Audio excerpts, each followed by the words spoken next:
আমাৰ নতুন বছৰৰ পিছতে এতিয়া আমাৰ ভোগালী বিহু, আজি উৰুকা।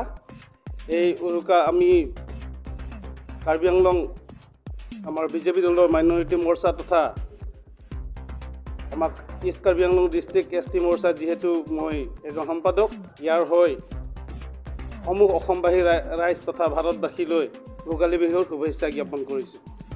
সকলোৱে যাতে এই বিহুটি ভাল ধৰণে উপভোগ কৰে আৰু অনাগত সময়ত এই গোটেই বছৰটো যাতে সকলোৱে আনন্দেৰে আৰু ভাল ধৰণে থাকে, তাৰে সকলোকে শুভেচ্ছা জ্ঞাপন কৰিছোঁ।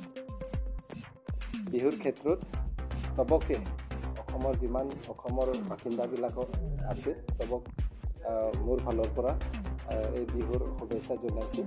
চবে ভালে ভালে থাকক, বিহু অন্তৰৰ পৰা চবে এনজয় কৰক। আমাৰ বিহু ভোগালী বিহু, কালি আমি বিহু মানিমেই। আমাৰ বিভিন্ন ধৰণৰ জাতি বাসীয়ে নিজৰ মানে জাতি হিচাপত যিটো আমাৰ বিহুটো মানে, যেনেকৈ ভোগালী বিহু হওক, আমাৰ মাঘৰ সংক্ৰান্তি হওক, আৰু বিভিন্ন ধৰণৰ মানুহ বিভিন্ন ধৰণে মানিব। কালি আমি পিঠা খাম, চৰুল খাম, আৰু কি কয় তিল খাম, গা ধুৱাই এই আমি মাঘৰ সংক্ৰান্তি বুলি যোনটো ভোগালী বিহু আছে সেইটো মানিম, আৰু নিজৰ ডাঙৰ যাক আশীৰ্বাদ লৈ আৰু ভৱিষ্যত আমাৰ যোনটো 2024 চনটো ভালকৈ যাওক, আমাৰ দেশৰ উন্নতি হওক বুলি এইটোৱে কামনা কৰি আমি